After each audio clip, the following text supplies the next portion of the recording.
Entraîner est un métier. Pour devenir entraîneur et être rémunéré, il faut un diplôme reconnu auprès du ministère. On en trouve plusieurs à difficultés différentes. Le CQP et le certificat de qualification professionnelle, le BPGEPS équivalent au bac, le DGEPS équivalent à bac+2 et le niveau au-dessus, le DES équivalent à bac+3. En France, il existe 3 centres proposant le DGEPS. Au CREPS de Châtenay-Malabry, on prépare les 4 unités de compétences du DGEPS. L'UC3 et l'UC4 sont enseignés aux côtés de Grégory Barrault. Au programme, on travaille à une certification sur la préparation d'une séance collective, puis individuelle.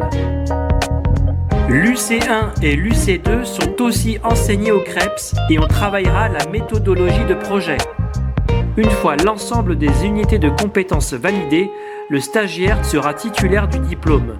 Il pourra ainsi faire la demande d'une carte professionnelle lui permettant d'entraîner ensuite. Donc là, l'objectif, c'est de les amener jusqu'à la certification sur une présentation annuelle par rapport à un groupe de joueurs et par rapport à suivi sur un joueur individuellement.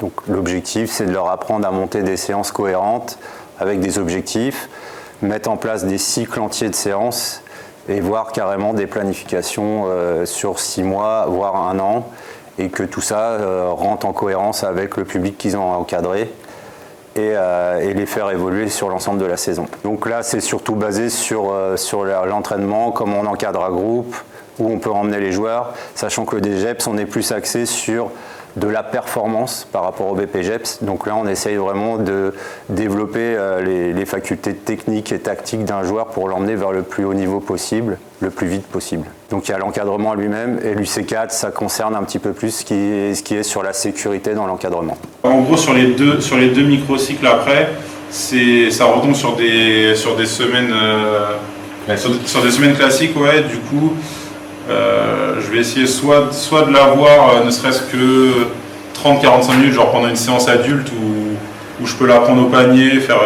une séquence avec elle. Et je vais essayer de l'avoir deux fois 30-45 minutes dans la semaine pour travailler ces points-là précisément, quoi. Pourquoi doit-on se former à l'entraînement ? Pour apprendre à s'adapter à son public, savoir à qui on a affaire, pour pouvoir les emmener là où c'est possible de les emmener. Donc déjà s'adapter, savoir observer et savoir emmener ces joueurs vers leur plus haut niveau possible, quel qu'il soit, en fonction de ce qu'on a encadré. Il y a plus de demandes que de candidats retenus pour la formation, ce qui a pour conséquence de trouver des clubs faisant travailler des entraîneurs sans les diplômes requis. Comment va-t-on sélectionner ces candidats ? Alors, on sélectionne ces candidats par rapport à un test de sélection, donc où on va demander une production écrite sur un thème au niveau du tennis de table. On va lui demander d'avoir co-animé ou animé au moins l'équivalent, si je ne dis pas de bêtises, de 300 heures de tennis de table, donc d'être venu sur un club en aide dans l'animation. On va lui faire passer un entretien sur ses motivations, pourquoi il veut devenir entraîneur, dans quel cadre, avec quel organisme. Et en dernier lieu, il y aura aussi une petite production sur les connaissances du ping avec des questions et une analyse vidéo de match sur lesquels on va leur poser des questions sur les styles de jeu des joueurs qu'ils ont vus et comment ils feraient évoluer stratégiquement le match par rapport à tel ou tel joueur qu'on a vu sur la vidéo. On apprend aussi dans cette formation à créer une séance, c'est ça ? Exactement, c'est une des plus grosses parties, c'est comment on crée une séance, comment on crée des exercices qui sont cohérents par rapport à la séance qu'on veut proposer, qui sont adaptés au niveau de nos joueurs. Et plus que créer une séance, on va même carrément aller vers un cycle de séances évolutives pour amener son joueur là où on veut, vers le résultat qu'on désire par rapport à nos joueurs. Donc c'est vraiment une des plus grosses parties des unités de compétences sur lesquelles j'interviens. Une partie pratique met les stagiaires en situation. La salle est occupée quotidiennement par le Pôle Espoir Île-de-France.